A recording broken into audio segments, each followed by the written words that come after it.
Sebentar kami mau membaca dan merenungkan sebagian firman-Mu, kami juga memohon berkat pimpinan-Mu. Di dalam nama Tuhan Yesus Kristus kami berdoa. Amin. Saudara, mari kita membuka satu bagian Alkitab dari Injil Yohanes pasal yang ke-8 ayat 30 sampai 59. Nah, saudara, kita membahas Injil Yohanes berurutan dan minggu lalu kita membahas pasal 8 ayat 12 sampai 29. Hari ini kita melanjutkan pasal 8 ayat 30 sampai 59, bagian yang cukup panjang. Saya bacakan bagi kita semua. Yohanes 8 dari mulai ayat 30, demikian firman Tuhan. Setelah Yesus mengatakan semuanya itu, banyak orang percaya kepadanya. Lalu katanya kepada orang-orang Yahudi yang telah percaya kepadanya, "Jikalau kamu tetap dalam firman-Ku, kamu benar-benar murid-Ku, dan kamu akan mengetahui kebenaran, dan kebenaran itu akan memerdekakan kamu." Jawab mereka, "Kami adalah keturunan Abraham dan tidak pernah menjadi hamba siapapun. Bagaimana engkau dapat berkata kamu akan merdeka?" Kata Yesus kepada mereka, "Sesungguhnya aku berkata kepadamu, setiap orang yang berbuat dosa adalah hamba dosa. Hamba tidak tetap tinggal dalam rumah, tetapi anak tinggal dalam rumah selama-lamanya. Jadi apabila anak itu memerdekakan kamu, kamu pun benar-benar merdeka. Aku tahu bahwa kamu adalah keturunan Abraham, tetapi kamu berusaha membunuh aku karena firman-Ku tidak beroleh tempat di dalam kamu. Apa yang kulihat pada Bapa, itulah yang kukatakan, dan demikian juga kamu perbuat tentang apa yang kamu dengar dari bapakmu." Jawab mereka kepadanya, "Bapa kami ialah Abraham." Kata Yesus kepada mereka, "Jikalau sekiranya kamu anak-anak Abraham, tentulah kamu mengerjakan pekerjaan yang dikerjakan oleh Abraham. Tetapi sekarang kamu berusaha membunuh aku, seorang yang mengatakan kebenaran kepadamu, yaitu kebenaran yang kudengar dari Allah. Pekerjaan yang demikian tidak dikerjakan oleh Abraham. Kamu mengerjakan pekerjaan bapakmu sendiri." Jawab mereka, "Kami tidak dilahirkan dari zina, bapa kami satu, yaitu Allah." Kata Yesus kepada mereka, "Jikalau Allah adalah bapakmu, kamu akan mengasihi aku. Sebab aku datang dari Allah dan sekarang aku ada di sini. Lagi pula aku datang bukan atas kehendakku sendiri, melainkan Dialah yang mengutus aku. Apakah sebabnya kamu tidak mengerti ucapanku? Sebab kamu tidak dapat menangkap firmanku. Kamu berasal dari bapakmu, yaitu iblis. Dan kamu ingin melakukan keinginan-keinginan bapakmu. Ia adalah pembunuh manusia sejak semula dan tidak hidup dalam kebenaran. Sebab di dalam dia tidak ada kebenaran. Apabila ia berkata dusta, ia berkata dari diri sendiri, sebab ia adalah pendusta dan bapa pendusta. Tapi karena aku mengatakan kebenaran kepadamu, kamu tidak percaya kepadaku. Siapakah di antaramu yang membuktikan bahwa aku berbuat dosa? Apabila aku mengatakan kebenaran, mengapa kamu tidak percaya kepadaku? Siapa saja yang berasal dari Allah, yang mendengarkan firman Allah, itulah sebabnya kamu tidak mendengarkannya, karena kamu tidak berasal dari Allah. Ayat 48. Para pemuka Yahudi menjawab Yesus, "Bukankah benar kalau kami katakan bahwa engkau orang Samaria dan kerasukan setan?" Jawab Yesus, "Aku tidak kerasukan setan, tetapi aku menghormati Bapakku dan kamu tidak menghormati aku. Tetapi aku tidak mencari hormat bagiku, ada satu yang mencarinya dan dia juga yang menghakimi. Sesungguhnya aku berkata kepadamu, siapa saja menuruti firmanku, ia tidak akan mengalami maut sampai selama-lamanya." Kata para pemuka Yahudi kepadanya, "Sekarang kami tahu bahwa engkau kerasukan setan. Sebab Abraham telah mati dan demikian juga nabi-nabi. Namun kau berkata siapa saja yang menuruti firmanku ia tidak akan mengalami maut sampai selama-lamanya. Apakah engkau lebih besar daripada bapa kita Abraham yang telah mati? Nabi-nabi pun telah mati, dengan siapa engkau samakan dirimu?" Jawab Yesus, "Jikalau aku memuliakan diriku sendiri maka kemuliaanku itu sedikit pun tidak ada artinya. Bapakkulah yang memuliakan aku. Tentang siapa kamu berkata dia adalah Allah kami padahal kamu tidak mengenal dia. Tetapi aku mengenal dia, dan jika aku berkata aku tidak mengenal dia, maka aku adalah pendusta, sama seperti kamu. Tetapi aku mengenal dia dan aku menuruti firman-Nya. Abraham bapakmu bersukacita bahwa ia akan melihat hariku, dan ia telah melihatnya dan ia bersukacita." Lalu kata para pemuka Yahudi itu kepadanya, "Umurmu belum 50 tahun dan kau telah melihat Abraham?" Kata Yesus kepada mereka, "Sesungguhnya aku berkata kepadamu, sebelum Abraham ada, aku telah ada." Lalu mereka mengambil batu untuk melempari dia. Tapi Yesus menghilang dan meninggalkan bait Allah. Sampai demikian jauh pembacaan firman Tuhan. Saudara, kalau terasa ada bagian-bagian yang lain, saya membaca dari Alkitab TB2. Kalau saudara masih menggunakan Alkitab yang TB. Nah saudara, di dalam ayat 12 sampai 29 yang dibahas minggu lalu, saudara, waktu itu Yesus menyatakan dirinya sebagai terang dunia. Barang siapa tidak mengikut dia, maka akan berjalan di dalam kegelapan. Nah saudara, apa yang Yesus sampaikan itu adalah sebuah berita keselamatan. Dan saudara, ayat 30 kemudian menutup dengan sebuah kalimat yang sangat menggembirakan sekali. Setelah Yesus berkata dia terang dunia, barang siapa yang mengikut dia tidak akan berjalan dalam kegelapan, akan punya terang hidup. Lalu kemudian responnya adalah setelah Yesus mengatakan semuanya itu, banyak orang percaya kepadanya. Nah saudara, ini respon yang luar biasa, dan kalau kita melayani hari ini kita mendapatkan respon, reaksi seperti ini, banyak orang percaya kepada Yesus, saudara kita akan bersuka cita bukan? Tetapi saudara, justru bagian ini memberikan sebuah ironi yang sangat besar, karena bagian yang kita baca hari ini adalah perkataan Yesus kepada orang-orang Yahudi yang telah percaya itu. Dan apa yang Yesus katakan sangat mengejutkan. Saudara perhatikan ayat 31 berkata begini, lalu katanya kepada orang-orang Yahudi yang telah percaya kepadanya. Kepada orang-orang yang katanya telah percaya itulah Yesus menyampaikan bagian ini. Dan apa yang Yesus sampaikan? Saudara mari kita perhatikan. Yang pertama saudara di dalam ayat 31 dia berkata begini. Jikalau kamu tetap dalam firman-Ku, kamu benar-benar murid-Ku dan kamu akan mengetahui kebenaran dan kebenaran itu akan memerdekakan kamu. Saudara apa artinya? Orang Yahudi berpikir bahwa yang Yesus maksudkan adalah kemerdekaan dari penjajahan. Itu sebabnya saudara mereka berkata, kami keturunan Abraham tidak pernah jadi hamba siapapun. Bagaimana engkau dapat berkata kamu akan merdeka? Saudara sebetulnya orang Yahudi sudah sangat lama tidak merdeka. Saudara kalau mengerti sejarah mereka, mereka dijajah oleh Babel, lalu Media Persia, kemudian Yunani, dan kemudian saat itu mereka sedang dijajah oleh Romawi. Tetapi kebanggaan mereka sebagai bangsa Israel membuat mereka tidak pernah mau menjadi hamba bangsa lain sekalipun mereka harus mati. Maka tidak salah juga kalau mereka berkata, kami tidak pernah menjadi hamba siapapun. Tetapi saudara yang Yesus maksudkan adalah perhambaan yang jauh lebih buruk daripada menjadi hamba bangsa lain. Perhambaan yang Yesus maksudkan adalah perhambaan yang mencengkram bukan saja mereka tetapi seluruh manusia, yaitu dosa. Saudara banyak orang tidak sadar bahwa dosa itu memperhamba, memperbudak kita. Saudara pasti pernah membaca kalimat yang serupa seperti ini. Kebebasan bukanlah bisa melakukan semua yang kamu mau. Kebebasan adalah kekuatan untuk bisa tidak melakukan apa yang salah dan bisa melakukan yang benar.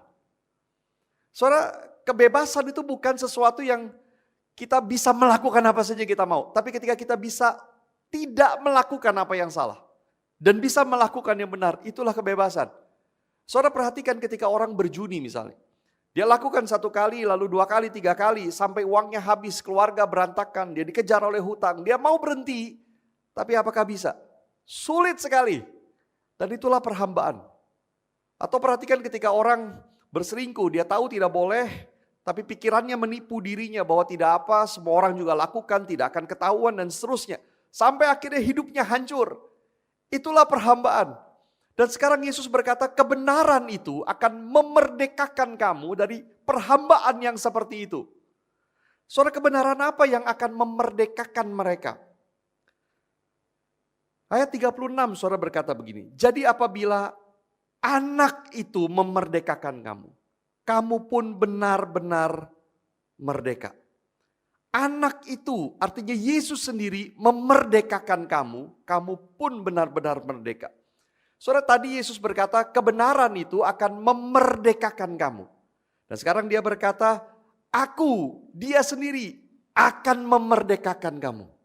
Saudara kebenaran itu adalah diri Yesus sendiri.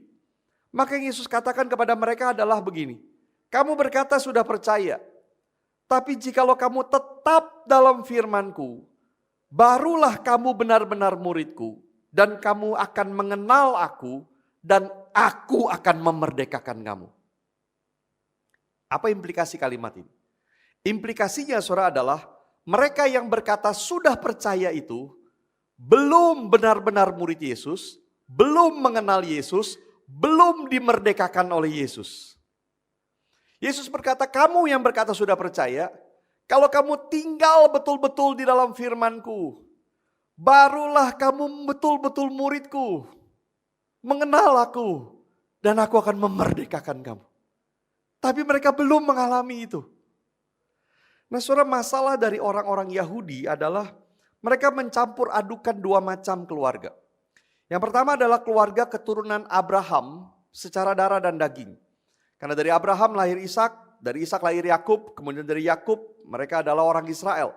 Nah, saudara, mereka adalah keturunan Abraham secara darah dan daging. Dan yang kedua adalah keluarga anak-anak Allah. Nah, saudara, Alkitab juga menggunakan istilah anak-anak Abraham secara rohani. Mereka yang sama seperti Abraham, percaya kepada Allah, itulah yang dimaksud dengan keluarga anak-anak Allah. Dan saudara, orang Yahudi berpikir kalau mereka adalah keturunan Abraham secara darah dan daging, maka mereka otomatis juga menjadi anak-anak Allah. Tetapi itu dua hal yang berbeda. Mereka harus menjadi anak-anak Abraham secara rohani, yaitu menjadi orang yang percaya kepada Allah, barulah mereka menjadi anak-anak Allah. Saudara, di dalam konteks hari ini, mungkin sebagian dari kita lahir di keluarga Kristen. Dan kita berpikir bahwa kita juga pasti anak-anak Allah. Tapi itu dua hal yang berbeda. Saudara, Yesus menjelaskan perbedaan keduanya ini. Yang pertama, saudara, dalam ayat 37, dia berkata, "Aku tahu bahwa kamu adalah keturunan Abraham. Tetapi kamu berusaha membunuh aku karena firman-Ku tidak beroleh tempat di dalam kamu." Saudara, Yesus mengakui bahwa mereka adalah keturunan Abraham secara darah dan daging. Tapi itu adalah hal yang sangat tidak relevan dan tidak penting. Tapi yang sangat penting adalah kenyataan bahwa hati mereka menunjukkan mereka bukan keturunan Abraham secara rohani. Yesus berkata mereka berusaha membunuh Yesus. Saudara, apa maksudnya? Ayat 30 dikatakan tadi mereka percaya kepada Yesus. Dan Yesus juga sedang bicara kepada mereka yang percaya kepadanya itu. Lalu mengapa dikatakan mereka berusaha membunuh Yesus? Saudara, Yesus sangat tahu hati mereka.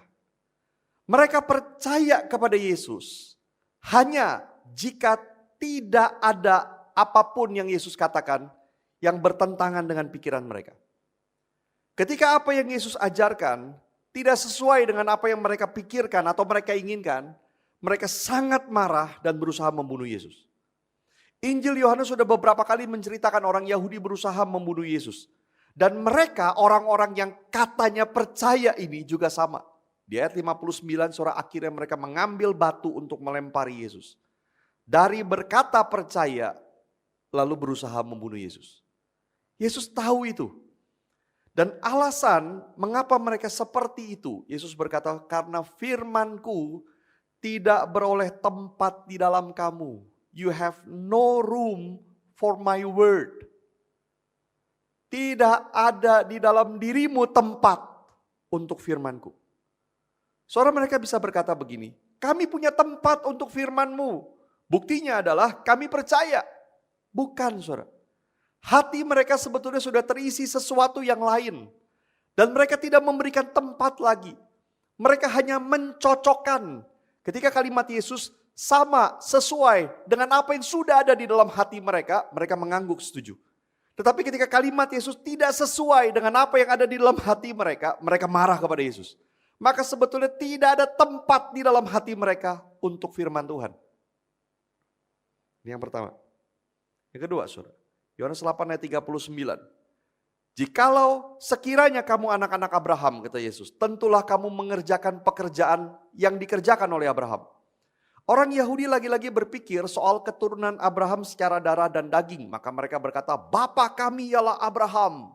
Tetapi Yesus kembali menariknya kepada keturunan Abraham secara rohani. Yesus berkata begini, sama seperti dirinya sendiri. Dia anak Allah, maka apa yang dia dengar dari bapaknya itu yang dia sampaikan. Kalau mereka anak Abraham, maka mereka akan melakukan pekerjaan Abraham, yaitu percaya kepada Allah. Tetapi mereka malah berusaha membunuh Yesus dan itu bukan pekerjaan Abraham. Maka kesimpulannya, bapak mereka pasti bukan Abraham. Mereka tidak melakukan pekerjaan Abraham. Ini yang kedua. Yang ketiga, di ayat 42 Yesus berkata, jikalau Allah adalah bapakmu, kamu akan mengasihi aku. Anak Abraham secara rohani adalah anak bapa di surga. Dan Yesus berkata kalau kamu anak bapa di surga, kriteria yang paling eksplisit adalah kamu akan mengasihi aku. Jikalau orang tidak menyambut Yesus dengan antusias, jikalau orang tidak mengasihi Yesus, itu hanya membuktikan bahwa mereka bukan anak-anak bapa di surga. Saudara, apa arti mengasihi Yesus? Mari kita uraikan sedikit saudara kalimat ini. John Piper saudara memberikan definisi yang saya kira sangat baik. Dia berkata kurang lebih saudara seperti ini. Mengasihi Yesus berarti dipuaskan di dalam dia. Bukan hanya dipuaskan oleh pemberian-pemberiannya. Bukan. Tetapi dipuaskan oleh Yesus sendiri. Dari sana kemudian mengalir yang lain. Mentaati perintahnya, percaya firman-Nya, bersyukur atas pemberiannya. Tapi esensi yang terutama adalah menikmati, dipuaskan oleh Yesus. Itulah mengasihi Yesus. Dan John Piper kemudian saudara bertanya kurang lebih seperti ini. Kalau kita ditanya, mana yang kita lebih suka? Pasangan kita, suami atau istri kita, mau melayani kita, pergi dengan kita, melakukan sesuatu dengan kita, karena itu kewajibannya. Atau kita lebih suka, pasangan kita mau melayani kita, pergi dengan kita, melakukan sesuatu dengan kita, karena dia suka bersama dengan kita. Dia bahagia bersama dengan kita. Saudara lebih suka yang mana? Yang kedua pasti. Saya nggak usah tanya juga tahu jawabannya. Aneh kalau saudara suka yang pertama, begitu ya. Jadi pokoknya dia lakukan kewajiban dia. Saya senang itu, begitu ya. Saudara punya mental diktator kali mungkin begitu. Tapi saudara akan lebih suka ketika pasangan saudara melakukan semua itu karena dia suka dan bahagia bersama dengan kita. Dan sama dengan Yesus. Kita datang beribadah, kita membaca Alkitab, kita berbuat baik, kita melayani bukan karena kewajiban, tapi karena kita suka dan bahagia bersama dengan Yesus. Itulah mengasihi Yesus. Saudara betul bahwa tidak ada dari kita yang sempurna mengasihi Yesus. Kita akan sering gagal, kita sering melakukan dosa, kita sering kali tidak merasakan itu, kita tidak melakukannya karena kita mencintai Yesus, kita sering kali gagal saudara. Tapi kita yang sungguh percaya, kita sudah pernah merasakan itu. Mengasihi Yesus, bahagia bersama Yesus. Dan kita ingin terus lagi merasakan itu, lagi dan lagi. Itulah tanda bahwa kita adalah anak Allah. Saudara, setelah Yesus mengatakan semua ini, mereka belum benar-benar murid Yesus, mereka belum mengenal Yesus, belum dimerdekakan oleh Yesus, mereka tidak punya tempat dalam hati untuk firman Yesus, mereka tidak mengerjakan pekerjaan Abraham, maka bapak mereka pasti bukan Abraham, mereka tidak mengasihi Yesus karena Allah bukan bapak mereka. Setelah Yesus katakan semua itu, maka sekarang di ayat 44 Yesus dengan tegas berkata begini, bapakmu adalah iblis. Saudara, keras sekali kalimat ini. Tapi Yesus terang-terangan mengatakan itu. Kamu mendengar iblis. Kamu melakukan pekerjaan iblis. Kamu melakukan keinginan-keinginannya. Dan karena iblis adalah pendusta dan bapak pendusta, maka kamu tidak percaya waktu aku berkata kebenaran kepadamu. Bapakmu adalah iblis. Saudara, tidak heran orang Yahudi marah kepada Yesus. Dan mereka langsung mengatai Yesus. Ayat 48 saudara berkata, bukankah benar kalau kami katakan bahwa engkau adalah orang Samaria dan engkau kerasukan setan? Orang Samaria saudara adalah musuh orang Yahudi. Dan mereka menuduh Yesus bahwa dengan menganggap mereka bukan anak Abraham, berarti Yesus sedang berpihak kepada orang Samaria, musuh mereka. Bahkan Yesus mengatakan itu semua karena dia kerasukan setan. Saudara, Yesus menolak itu. Dia berkata, aku tidak kerasukan setan tapi aku menghormati Bapakku. Artinya apa yang dia katakan sekalipun itu menyakiti mereka, tetapi itu adalah keluar dari ketaatan dia kepada Bapa. Apa yang dia dengar dari Bapa dia sampaikan kepada mereka. Tapi Yesus tidak banyak lagi meladeni tuduhan mereka. Melainkan sekali lagi Yesus memberikan penegasan sekaligus undangan kepada mereka. Siapa saja menuruti firman-Ku, ia tidak akan mengalami maut sampai selama-lamanya. Saudara, Yesus tidak bicara soal maut di dalam arti kematian fisik. Semua orang sebelum Yesus datang kembali kedua kalinya di akhir zaman pasti akan mengalami kematian fisik. Tapi Yesus bicara soal maut di dalam arti kematian kekal. Sebelum Yesus datang di akhir zaman, setiap kita akan mati minimal satu kali. Tapi pertanyaannya adalah apakah setelah itu kita mengalami kehidupan kekal seperti yang dikatakan Yesus, tidak mengalami maut sampai selama-lamanya. Atau setelah kematian satu kali itu kita akan mengalami kematian kedua kalinya, yaitu kematian kekal untuk selama-lamanya. Dan yang menentukan itu adalah apakah kita menuruti firman Yesus. Dan itu berarti saudara kita menerima firman-Nya, kita mentaati Dia, kita mengasihi Dia, kita tetap tinggal dalam firman-Nya apapun yang terjadi. Orang Yahudi tidak bisa percaya itu. Pikiran mereka saudara sama seperti semua orang sampai hari ini. Mana mungkin? Bukan hanya mana mungkin menerima kehidupan kekal hanya dengan percaya dan mengasihi Tuhan, menuruti firman Tuhan. Tapi mereka juga bertanya, mana mungkin Yesus bisa memberikan kehidupan kekal? Maka mereka bertanya begini, apakah kamu lebih besar dari bapa kita Abraham? Karena Abraham mati. Apakah kamu lebih besar dari para nabi? Karena para nabi pun mati. Bagaimana mungkin kau berkata siapa yang menuruti firman-Ku tidak akan mengalami maut sampai selama-lamanya? Maka untuk menegaskan lebih jauh, Yesus berkata di ayat 58. Sesungguhnya aku berkata kepadamu sebelum Abraham ada, aku telah ada. Saudara, Abraham hidup sekitar 2000 tahun sebelum Yesus. Maka apa maksud Yesus? Yesus ingin berkata bahwa Dia adalah Tuhan yang kekal. Dia sudah ada sebelum Abraham ada. Bahkan Dia selalu ada karena Dia kekal. Maka Tuhan yang kekal mampu memberikan hidup yang kekal kepada mereka yang percaya kepadanya. Reaksi orang Yahudi mirip seperti reaksi semua orang sampai hari ini. Di zaman itu mereka mendengar kalimat ini. Mereka menuduh Yesus menghujat dan mengambil batu untuk melempari Dia. Di zaman ini banyak orang menuduh Yesus omong kosong. Atau mungkin ini hanya tulisan buatan orang. Dan menutup telinga tidak percaya kepada perkataan Yesus. Sampai hari ini manusia menolak Yesus. Saudara, kisah ini mengajar kita hal yang sangat penting. Banyak orang Kristen, saudara, memiliki konsep yang tidak tepat. Bahwa di dalam hal kerohanian ada 3 macam manusia. Yang pertama adalah belum bertobat. Yang kedua sudah bertobat tapi hidupnya seperti orang yang belum bertobat. Yang ketiga sudah bertobat dan dipenuhi roh. Artinya, saudara, ada orang Kristen dan ada orang bukan Kristen. Tapi orang Kristen ada 2 macam. Asumsinya adalah banyak orang Kristen yang diselamatkan, tapi tidak serius dengan imannya. Mereka tidak sungguh-sungguh. Maka saudara kita mendengar pemahaman, misalnya begini saudara, kalimat-kalimat begini. Yesus sudah menjadi juru selamat, tapi belum menjadi Tuhan bagimu. Yesus sudah menjadi juru selamatmu, engkau menerima keselamatan, tapi engkau belum menuhankan Dia. Dia belum menjadi Tuhan bagimu. Lalu kemudian kalimat yang kita juga sering dengar, kamu sudah menjadi orang Kristen, tapi belum menjadi murid Yesus. Seakan-akan saudara kita menjadi orang Kristen, kita belum menjadi murid. Kita menjadi anak Tuhan. Tapi untuk menjadi murid, kita perlu ambil 1 langkah lagi untuk kemudian kita mengikut Dia. Saudara, maka kita sering mendengar dorongan untuk kita menjadikan Yesus sebagai Tuhan. Dan ajakan untuk kita menjadi murid Yesus. Seolah-olah ada 2 level orang Kristen. Kita percaya Yesus jadi juru selamat, kita jadi anak Tuhan, tapi kita perlu naik level lagi, menjadikan Yesus sebagai Tuhan, dan kita menjadi murid Yesus. Konsekuensinya adalah, berarti, menjadikan Yesus sebagai Tuhan atau tidak, adalah pilihan bagi kita sebagai orang Kristen. Menjadi murid Yesus atau tidak, adalah pilihan bagi kita orang Kristen. Tapi Alkitab tidak mengajarkan ini.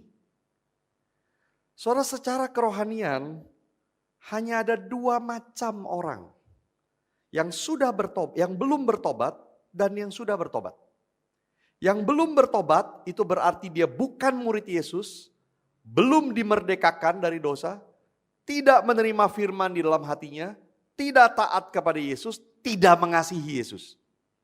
Mereka yang sudah bertobat, yaitu adalah murid Yesus, dimerdekakan dari perhambaan dosa, menerima firman, taat kepada Yesus, mengasihi Yesus. Hanya ada 2 macam ini. Saudara, ketika kita percaya kepada Yesus, kita betul-betul bertobat sungguh-sungguh di hadapan Tuhan, saat itu kita adalah murid Yesus. Kita dimerdekakan dari perhambaan dosa, kita menerima firman di dalam hati kita, kita taat kepada Yesus, kita mengasihi Yesus. Saudara, perhatikan kalimat Yesus di dalam bagian ini. Ayat 30 mengatakan orang-orang itu percaya kepada Yesus. Lalu ayat 31 mengatakan Yesus berkata kepada orang-orang yang percaya itu. Tapi perkataan Yesus ternyata sangat mengerikan dan semuanya bukan untuk orang percaya.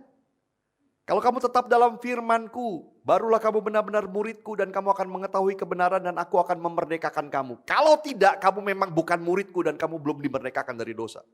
Kamu masih hamba dosa. Firman-Ku tidak beroleh tempat di dalam kamu. Kamu tidak mengasihi aku. Iblis masih jadi bapakmu. Suatu kalimat buat orang yang belum percaya. Artinya orang-orang yang berkata percaya ini, sebetulnya mereka tidak pernah percaya dengan sungguh-sungguh. Mereka belum menerima keselamatan. Saudara, bagaimana bisa begitu?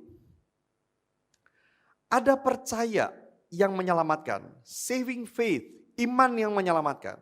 Dan ada percaya yang hanya percaya pada beberapa hal tentang kekristenan. Nah, saudara ingat baik-baik kalimat ini. Setan percaya banyak hal tentang kekristenan. Apakah setan percaya Yesus adalah Tuhan? Dia percaya. Apakah setan percaya Yesus adalah juru selamat? Dia percaya. Saudara, maka surat Yakobus 2 ayat 19 mengatakan begini. Engkau percaya bahwa hanya ada satu Allah saja, itu baik. Setan-setan pun percayakan hal itu dan gemetar. Kamu malah mungkin tidak gemetar. Kalau Yakobus teruskan mungkin dia berkata begitu. Setan-setan pun percaya hal itu. Tapi mereka tidak pernah sampai percaya pada iman yang menyelamatkan. Saudara, maka konsep dua macam orang Kristen, dua level orang Kristen sangat berbahaya. Seolah-olah kita bisa percaya kepada Yesus, belum dimerdekakan dari dosa, firman tidak tinggal di dalam hati kita, tidak mengasihi Yesus, tidak menjadi murid Yesus, kita bisa menjadi orang Kristen seperti itu, lalu kita perlu naik tingkat satu langkah lagi, baru menjadi murid Yesus dan seterusnya. Tidak. Ketika kita betul-betul bertobat, kita sungguh murid Yesus. Kita tidak menjadi murid Yesus, itu tanda kita belum pernah bertobat sebetulnya. Saudara, dua level orang Kristen, konsep seperti ini sangat berbahaya karena membuat banyak orang berpikir dia sudah percaya dan menerima keselamatan. Dia pikir dia hanya perlu ambil satu langkah jadi murid Yesus, komitmen tapi gak ada dorongan dalam hati saya. Dia pikir dia sudah percaya, padahal dia mungkin belum pernah percaya. Dan orang Kristen ketika melihat orang itu yang berkata percaya tapi tidak tinggal dalam firman, tidak menyimpan firman dalam hati, tidak mengasihi Yesus, kita pikir oh dia cuma orang komitmen atau dia perlu anugerah untuk tergerak dan mau jadi murid. Kita tidak memberitakan Injil kepada dia, padahal yang dia butuhkan adalah itu. Dia belum pernah sungguh-sungguh percaya, belum dimerdekakan dari perhambaan dosa dan bukan anak Tuhan. Maka yang dia butuhkan bukan dorongan, tapi bertobat dan percaya sungguh-sungguh. Maka di akhir khotbah ini saudara, saya ingin bertanya kepada saudara. Apakah saudara sungguh percaya kepada Yesus? Do you really believe in Jesus? Apakah saudara sungguh percaya kepada Yesus? Percaya yang bukan karena saudara berasal dari keluarga Kristen. Percaya yang bukan hanya pada beberapa hal tentang kekristenan, karena iblis pun percaya itu. Tapi percaya sampai pada saving faith. Percaya yang menyelamatkan dan saudara hanya bisa sampai di situ karena anugerah. Maka terimalah anugerah Tuhan. Mohon ampun untuk dosamu dan serahkan dirimu kepada Tuhan. Yesus berjanji engkau tidak akan mengalami maut sampai selama-lamanya. Sebelum Tuhan Yesus kembali, engkau akan mati satu kali, tapi kemudian masuk ke dalam hidup kekal. Sampai selama-lamanya. Apakah engkau sungguh percaya kepada Yesus? Dan yang kedua, kalau engkau sungguh-sungguh percaya kepada Yesus, maka kamu adalah murid. Setiap kita adalah murid. Ketika kita percaya kepada Yesus, kita murid Yesus. Perbedaannya hanyalah apakah kita menjadi murid yang baik atau murid yang buruk. Seringkali saudara, orang-orang hanya perlu orang-orang ditarik-tarik, didorong-dorong, ayo jadi murid, ayo jadi murid. No, kita murid. Tapi mungkin murid yang tidak setia kepada gurunya. Dan yang kedua, kalau kita sungguh-sungguh percaya, maka kita sudah merdeka dari dosa. Kita dimerdekakan dari dosa. Saudara masih bisa jatuh dalam dosa, betul. Tapi saudara sudah dimerdekakan, tidak terikat, tidak diperhamba. Tidak dicengkram lagi oleh dosa. Artinya saudara mampu untuk tidak berbuat dosa. Saudara punya pilihan untuk tidak berbuat dosa. Dan ada kekuatan dari Tuhan untuk kita tidak melakukan dosa lagi. Dan yang ketiga, kalau saudara percaya sungguh-sungguh, maka firman Yesus beroleh tempat di dalammu. Kamu taat kepada Yesus dan mengasihi Yesus. Saudara, tidak ada yang sempurna memang. Lagi-lagi kita belum sempurna. Tapi kita sudah mengalami itu. Dan kita ingin terus mengalaminya lagi dan lagi. Menjadi murid Tuhan yang baik. Mengalami kemerdekaan dari dosa. Menerima firman, taat dan mengasihi Yesus. Kita pernah mengalami semua itu. Dan kita ingin mengalaminya lagi dan lagi. Soal itulah tanda kita anak Allah. Dan biarlah dua hal ini menjadi reflection questions bagi kita. Yang pertama, saudara, apakah saudara sungguh percaya kepada Yesus? Mohonlah anugerah Tuhan. Jangan seperti orang-orang ini yang mereka berkata percaya kepada Yesus. Mereka menganggap mereka adalah anak Abraham, maka mereka adalah orang-orang yang menjadi anak-anak Allah. Entah apa yang mereka percaya tentang Yesus. Yesus baru saja berkata dia terang dunia. Mereka percaya itu. Tapi ternyata Yesus bilang, bapak mereka adalah iblis. Mereka belum menerima keselamatan. Saudara, apakah sungguh percaya kepada Yesus? Mohon anugerah Tuhan bagi dirimu. Dan yang kedua, jikalau betul sudah percaya kepada Yesus, berdoalah untuk menjadi murid yang baik. Mengalami kemerdekaan dari dosa. Menerima firman. Taat dan mengasihi Yesus. Saudara pernah mengalami itu. Rindukanlah terus mengalami lagi dan lagi. Mohon berkat dari Tuhan. Masing-masing berdoa kepada Tuhan.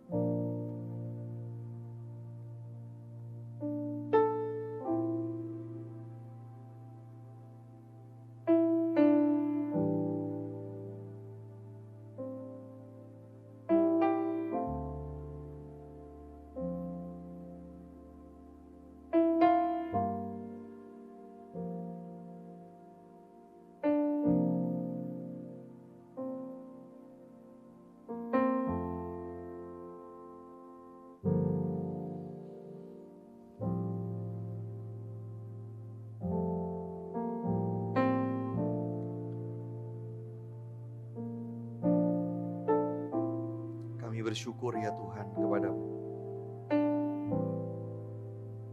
Bersyukur untuk anugerah. Hari ini ketika kami mendengar firman ya Tuhan, biarlah Engkau yang bicara kepada kami dan menggelisahkan hati kami. Mungkin sekian lama kami ke gereja, kami mungkin berasal dari keluarga Kristen, mungkin sekian lama kami bahkan ikut di dalam berbagai hal di dalam gereja. Tapi mungkin kami belum pernah betul-betul menyerahkan diri kami kepadamu dan menerima keselamatan darimu. Tolong kami ya Tuhan. Jikalau kami adalah orang-orang yang memang sungguh percaya. Kami anak-anak-Mu ya Tuhan. Kami sudah dimerdekakan oleh-Mu. Kami menerima firman-Mu. Kami mengasihi-Mu. Tapi ampuni kalau seringkali kami jatuh dan jatuh lagi. Kami menyakiti-Mu. Kami tidak taat kepadamu. Kami melakukan lagi dan lagi dosa. Tuhan, biarlah kami rindu mengalami lagi hidup sebagai anak Tuhan sepenuhnya. Bebas dari segala beban dosa. Dan mengasihi-Mu dengan sepenuh hati kami.